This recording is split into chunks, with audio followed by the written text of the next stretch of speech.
Hello, आप सभी कैसे हैं। आप सभी का मेरे यूट्यूब चैनल बीएचयू एकेडमी में स्वागत है। आज हम लोग जीके जीएस से रिलेटेड महत्वपूर्ण प्रश्नों को देखेंगे। ये सारे प्रश्न होने वाले आगामी एग्जामों के लिए बेहद ही महत्वपूर्ण होने वाले हैं। तो चलिए आइए एक एक करके शुरू करते हैं। भारत की स्थलीय सीमा कितने देशों से लगती है? इसका राइट आंसर क्या होगा? तो भारत की स्थलीय सीमा 7 देशों से लगती है। भारत की स्थलीय सीमा। लेकिन क्वेश्चन अगर ये पूछा जाता कि भारत की जो सीमा है कुल कितने देशों से लगती है, तब आपका जवाब 9 हो जाता। लेकिन यहाँ पे स्थलीय सीमा पूछा है तो यहाँ पे जवाब क्या होगा? 7। ये 7 देश कौन कौन से हैं जो भारत की स्थलीय सीमा से लगे हुए हैं? तो आप लोग नाम याद रखिएगा। पहला आपका देश कौन सा है? तो पहला पाकिस्तान है। ठीक है, पहला क्या है? पाकिस्तान है। और दूसरा क्या है? तो अफगानिस्तान है। दूसरा क्या है? तो अफगानिस्तान है।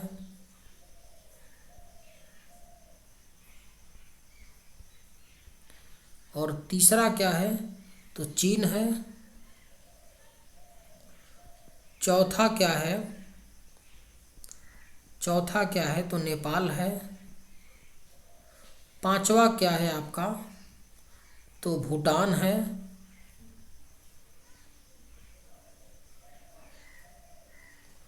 भूटान है। छठा क्या है? तो बांग्लादेश है। बांग्लादेश।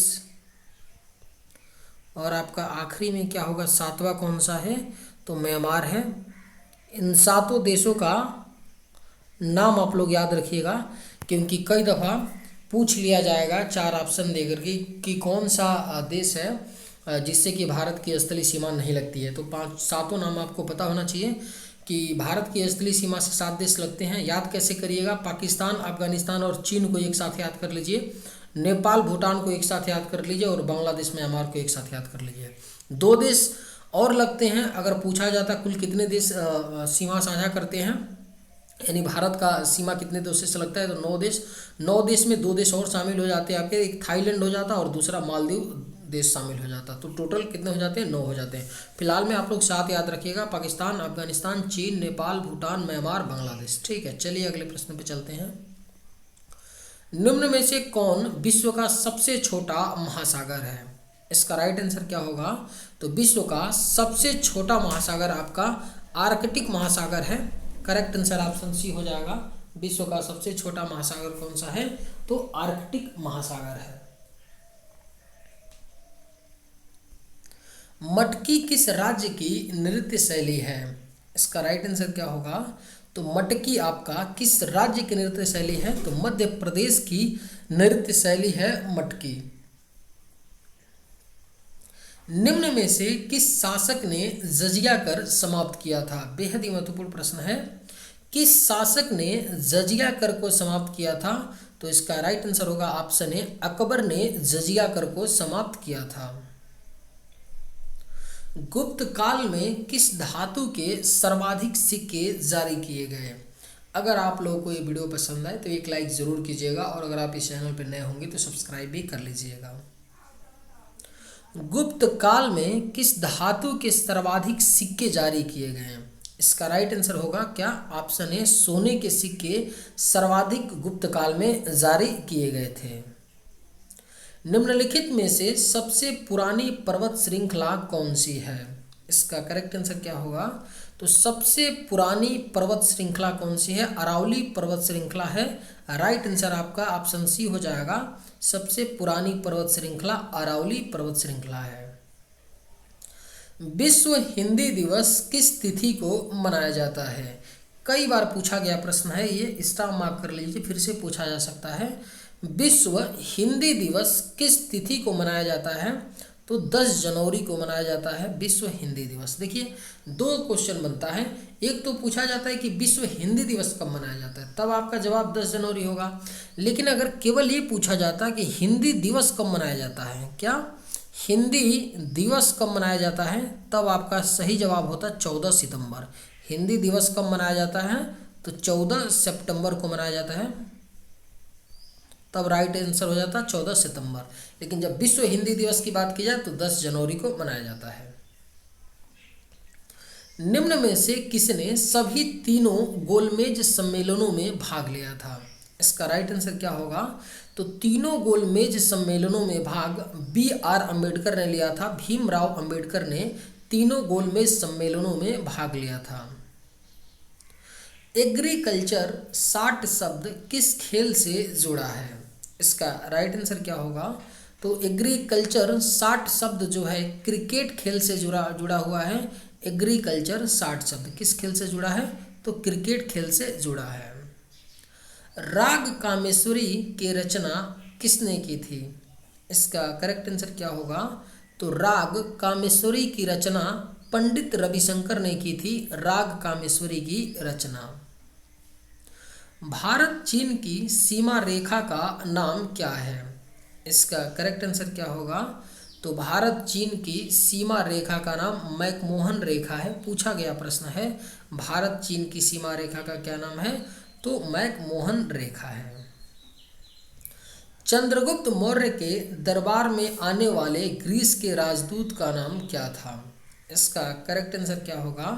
तो चंद्रगुप्त मौर्य के दरबार में आने वाले ग्रीस के राजदूत का नाम मेगास्थनीज था। राइट आंसर क्या हो जाएगा? ऑप्शन डी हो जाएगा। किस मुगल बादशाह ने मुगल राजधानी आगरा से दिल्ली स्थानांतरित की थी? इसका करेक्ट आंसर क्या होगा? तो किस मुगल बादशाह के द्वारा मुगल राजधानी आगरा से दिल्ली स्थानांतरित की गई? तो शाहजहां के द्वारा। करेक्ट आंसर ऑप्शन सी हो जाएगा। वे कौन सी दो धातुएं हैं जो सिल्वर रंग की नहीं होती हैं? इसका राइट आंसर क्या होगा? तो कौन सी दो धातुएं हैं जो सिल्वर रंग की नहीं होती हैं? तो करेक्ट आंसर होगा ऑप्शन सी, तांबा और सोना सिल्वर रंग की नहीं होती हैं। विटामिन B12 में कौन सा धातु आयन उपस्थित रहता है? बेहद ही महत्वपूर्ण प्रश्न है। विटामिन B12 में आपका कोबाल्ट उपस्थित रहता है। विटामिन B12 में। अनाईमुड़ी शिखर कहाँ स्थित है? इसका राइट आंसर क्या होगा? तो अनाईमुड़ी जो शिखर है सह्याद्री में स्थित है। अनाईमुड़ी शिखर। भारत सेवक समाज की स्थापना किसने की थी? अगर आप लोगों को ये वीडियो पसंद आए तो एक लाइक ज़रूर कीजिएगा और अगर आप इस चैनल पर नए होंगे तो सब्सक्राइब भी कर लीजिएगा। भारत सेवक समाज की स्थापना किसने की थी? इसका राइट आंसर क्या होगा? तो ऑप्शन डी, गोपाल कृष्ण गोखले ने की थी भारत सेवक समाज की स्थापना। निम्न में से भारतीय संविधान सभा का अध्यक्ष कौन था? इसका करेक्ट आंसर क्या होगा?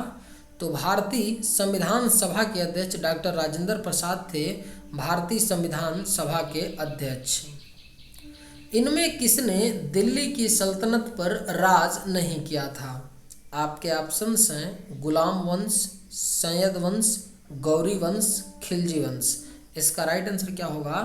तो किसने दिल्ली की सल्तनत पर राज नहीं किया था? तो गौरी वंश ने दिल्ली की सल्तनत पर राज नहीं किया था। कर्णम मल्लेश्वरी किस खेल से संबंधित हैं? इसका राइट आंसर क्या होगा? तो कर्णम मल्लेश्वरी जो हैं भारोत्तोलन से संबंधित हैं। कर्णम मल्लेश्वरी जो हैं भारत की प्रथम महिला हैं जिन्होंने ओलंपिक में मेडल जीत करके लाई थी। सन 2000 में इन्होंने भारोत्तोलन में कांस्य पदक जीता था। इन्होंने क्या जीता था? कांस्य पदक जीत करके पहली बार ऐसा करने वाली ओलंपिक में भारत की प्रथम महिला बन गई जिन्होंने मेडल जीत करके लाया। कर्णम मल्लेश्वरी भारोत्तोलन में कांस्य पदक जीता था सन 2000 में, याद रखिएगा। माय पैसेज फ्रॉम इंडिया किसके द्वारा लिखी गई एक पुस्तक है? बेहद ही महत्वपूर्ण प्रश्न है, याद रखिएगा। माय पैसेज फ्रॉम इंडिया किसके द्वारा पुस्तक लिखी गई है? तो इस्माइल मर्चेंट ने लिखा है। ऑप्शन बी इसका करेक्ट होगा, इस्माइल मर्चेंट के द्वारा लिखी गई है माय पैसेज फ्रॉम इंडिया। गहीरमाथा अभ्यारण्य उड़ीसा में किसके लिए एकमात्र अभ्यारण्य है? इसका राइट आंसर क्या होगा? तो गहीरमाथा अभ्यारण्य जो है उड़ीसा में कछुए के लिए एकमात्र अभ्यारण्य है। किसके लिए है? कछुए के लिए। नाम क्या है? गहीरमाथा अभ्यारण्य। 1857 के प्रथम स्वतंत्रता संग्राम में भाग लेने वाली प्रसिद्ध महिला स्वतंत्रता कौन थी? इसका राइट आंसर क्या होगा? तो 1857 के प्रथम स्वतंत्रता संग्राम में भाग लेने वाली प्रसिद्ध महिला का नाम क्या था? बेगम हजरत महल था, जिन्होंने 1857 के क्रांति में भाग लिया था। इन्होंने कहाँ से नेतृत्व संभाला था बेगम हजरत महल ने? तो इन्होंने लखनऊ से नेतृत्व को संभाला था बेगम हजरत महल ने। कौन सी नदी भ्रंश घाटी से होकर प्रवाहित होती है? इसका राइट आंसर क्या हो जाएगा? तो कौन सी नदी है जो भ्रंश घाटी से होकर प्रवाहित होती है? तो ताप्ती नदी हो जाएगा आपका। ताप्ती नदी भ्रंश घाटी से होकर के बहती है। भारत का दूसरा सबसे बड़ा बेसिन नदी कौन सी है? इसका राइट आंसर क्या हो जाएगा? तो भारत का दूसरा सबसे बड़ा बेसिन नदी है गोदावरी बेसिन है भारत का दूसरा सबसे बड़ा बेसिन नदी। प्रसिद्ध चीनी यात्री फाहियान ने किसके शासनकाल में भारत की यात्रा की? अगर आप लोगों को ये वीडियो पसंद आए तो एक लाइक ज़रूर कीजिएगा, और अगर आप इस चैनल पर नए होंगे तो सब्सक्राइब भी कर लीजिएगा। प्रसिद्ध चीनी यात्री फाहियान ने किसके शासनकाल में भारत की यात्रा की थी? तो चंद्रगुप्त द्वितीय के शासनकाल में भारत की यात्रा की थी। निम्नलिखित में से किस युद्ध में अंग्रेजों ने फ्रांसीसियों को पूरी तरह परास्त कर दिया था? इसका राइट आंसर क्या होगा? तो अंग्रेजों ने फ्रांसीसियों को पूरी तरह वांडीवास की लड़ाई में परास्त कर दिया था। भारत के किस राज्य में सबसे बड़ी अंतर्देशीय लवणी आर्द्रभूमि है? इसका करेक्ट आंसर क्या होगा? तो भारत का कौन सा राज्य है जिसमें सबसे बड़ी अंतर्देशीय लवणी आर्द्रभूमि है? तो करेक्ट आंसर ऑप्शन सी हो जाएगा। गुजरात राज्य में सबसे बड़ी अंतर्देशीय लवणी आर्द्रभूमि है। भारत में न्यूनतम समर्थन मूल्य का निर्धारण कौन करता है? इसका करेक्ट आंसर क्या होगा? तो भारत में न्यूनतम समर्थन मूल्य यानी एमएसपी का निर्धारण कौन करता है? तो कृषि लागत एवं मूल्य आयोग करता है। ऑप्शन डी करेक्ट होगा। बंगाल विभाजन 1905 के विरोध में हुए आंदोलन का नेतृत्व किसने किया था? इसका राइट आंसर क्या हो जाएगा? तो बंगाल विभाजन 1905 के विरोध में एक आंदोलन हुआ था जिसका नेतृत्व सुरेंद्रनाथ बनर्जी ने किया था। चलिए आज के वीडियो में बस इतना ही। अगर आप लोग को ये वीडियो पसंद आए तो एक लाइक ज़रूर कीजिएगा। थैंक्स।